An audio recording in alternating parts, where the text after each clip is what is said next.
it's Mo. On BookTube, we have a couple of tags that we do at certain times of the year to check in with our reading at those times. So we have the mid-year book tag, the quarter-year book tag, the end-of-year book tag. The first of those I am here to do today, and that is the Book Postscript Tag. So this is to kind of reflect on your previous year on BookTube, what you've read, and some questions. It was originally started by Memento Mori quite a few years ago. I don't think that channel is active anymore, but I will leave a link down below. The first question is, what is the longest book you read in the previous year and the book that took you the longest to read? So the book that took me the longest to read, and I actually still haven't finished reading, is The Fellowship of the Rings by J.R.R. Tolkien. Now I have read this. This is a reread for me, and the reason that it took so long, or is taking so long, is because I'm reading this on audio with my husband and we keep putting it down for long stretches of time. So we started this one when we finished The Hobbit in like February or March, and then we picked it up briefly after that, but we haven't picked it up again since. We only have about a quarter left to go, and I am looking forward to finishing this in 2023 and eventually moving on to read the rest of the trilogy and then the Silmarillion. This would be considered the longest book that I had read had I read the whole thing at over 500 pages, so that's going to be like a banner time on my Goodreads and Storygraph because I very rarely read books over 500 pages. According to Goodreads, the longest book that I read this year was The Black Flamingo, and that comes in around 420 pages. Question number 2. A book you read in 2022 that was outside of your comfort zone. I think I read a lot of books outside my comfort zone in 2022. I read genres that I don't normally read. I read types of books that I don't normally read. I was able to read some modern classics from different countries than America or England. I was able to read all these different books that really widened my horizon as a reader. But I think the book that I'm going to talk about is The Only Good Indians by Stephen Graham Jones. I read this in April or May, and although I had read quite a few horror books previous to this, this was a very intimidating read for me because I knew that it was a BookTube loved horror and I just didn't know if I would like it. So I did like it, very much so, and I will be talking about this in my favorite and least favorite books of the year video, which is coming soon. I read quite a few books by Indigenous authors this year, but this was one of the first, and it really got me on a roll of reading Indigenous authors like once a month, pretty often throughout the year. Question number 3 is, how many books did you reread in 2022? And I wrote that down. I reread 8 books. Now that does not count The Fellowship because I didn't finish it yet. 8 rereads is not a bad number. I sometimes reread more, I sometimes reread less. It just depends on what I'm in the mood for. Because I am a mood reader, I never make guidelines or goals around rereading because I know I'm going to reread if I want to. Question number 4 is, what was your favorite reread of 2022?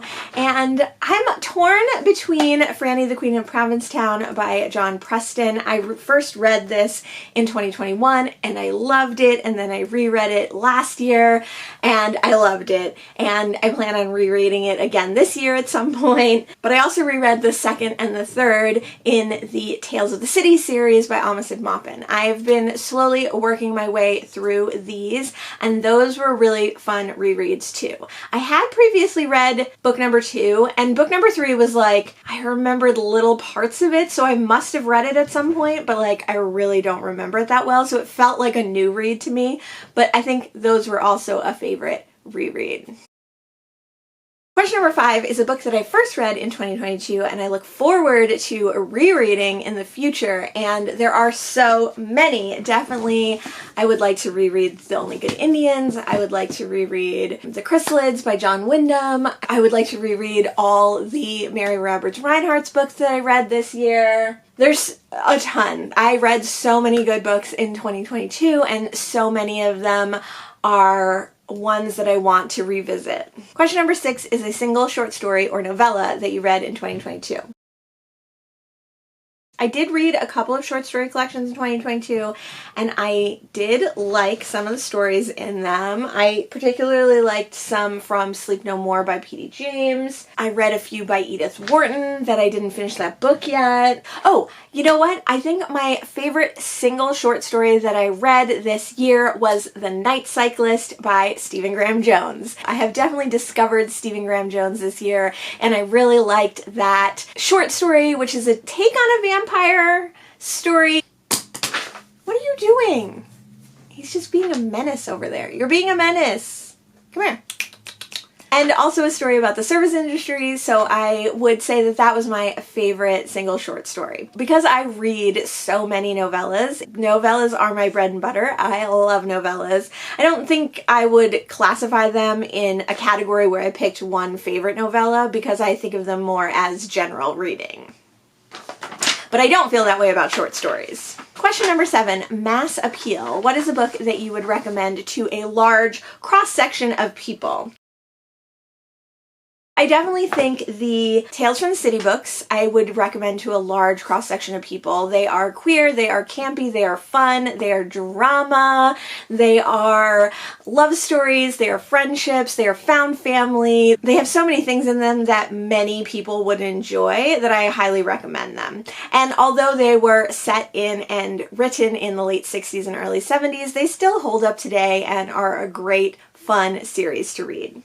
I would also suggest The Christie Affair by Nina de Gramont. This is kind of a different subsection of people maybe, but it also has romance, it has adventure, it has mystery, it has actual people in fictional roles, which I like and I think people enjoy. I think also Drive Your Plow Over the Bones of the Dead could have mass appeal. Again, this is definitely a quirky one. This is definitely a weird one. But if you're looking to get into weird, if you like mystery, if you like stories about individuals doing what they feel is right, if you like found family stories, then I think Drive Your Plow Over the Bones of the Dead by Olga Katarczyk could be a really good one. But I do think it is quirky, so like a lot of people will like it, but maybe it'll turn them on to new weird books. The next question is specialized appeal. What book would you not recommend to everyone? And I'm going to go back to The Only Good Indians. Although I really like this one, I think the horror and the gore in this book would definitely turn people off, so I wouldn't recommend it to everyone for that. And it's written in a very particular style. There are multiple sections, all with different points of view, and each section is written in a different style. So I feel like a lot of people would think this one was too hard, too difficult. They wouldn't be able to get into it, and then they wouldn't appreciate the book, and they wouldn't appreciate Stephen Graham Jones. So this one I would have to really specially recommend to people. Question number 9 is reflect on your past year in booktubes, goals met, good, bad memories, favorite videos you made. So I am going to be putting out my goals video very soon, so you will see my recap of my 2022 goals and then my new 2023 goals. Look forward to that video. Off the top of my head, I think I did achieve most of my 2022 goals, which is awesome, or for the most part. There were a few things that I had wanted to do in the beginning of the year that just fell by the wayside. I do think that something that I didn't do last year in 2022 is talk more about sustainability, talk about sustainable booktube, do more videos on zero waste, on how we as booktubers can be sustainable as well, and things like that. Another project that I didn't do that wasn't actually a goal, but I would like to do at some point, is talk about my experience in the service industry, talk about my career and my progression of career, and answer questions for people about the service industry. And then as far as good and bad memories, I pretty much only have good memories. I had a great time. I think that a guilt that I have is that I have not been very good at answering comments, so that's something that I will talk about in a future video and that I will try to correct. But other than that, I had great memories. I did so many wonderful things, and I am going to do a little bit of a year reflection. I'm not sure what video that's going to be attached to, but I think that would be fun to do. For favorite videos that I made, I liked some of the vlogs that I did. I was really happy to vlog more, but then again, I didn't like some of the vlogs. That could be a bad memory too. All of my Bookmas content I wasn't super happy with. I got sick in the middle of the month and I wasn't able to do as much as I wanted to do, and I wasn't able to make my vlogs as exciting as I would like, so getting better at vlogging is always a goal and something I would like to do. But I was really happy with a few vlogs that I did last year, and I really liked my NYRB video that I did in 2022. I liked all the kind of pile of possibility videos that I did for different themed months or readathons. Those were all really fun.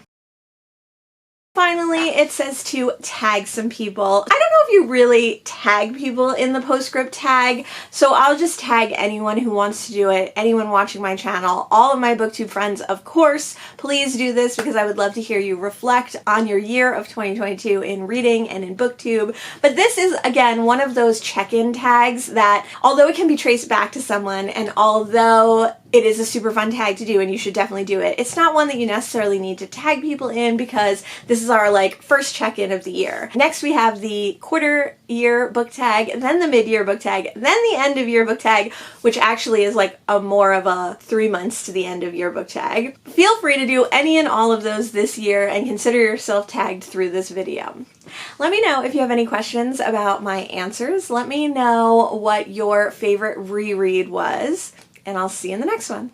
Thanks so much. Bye.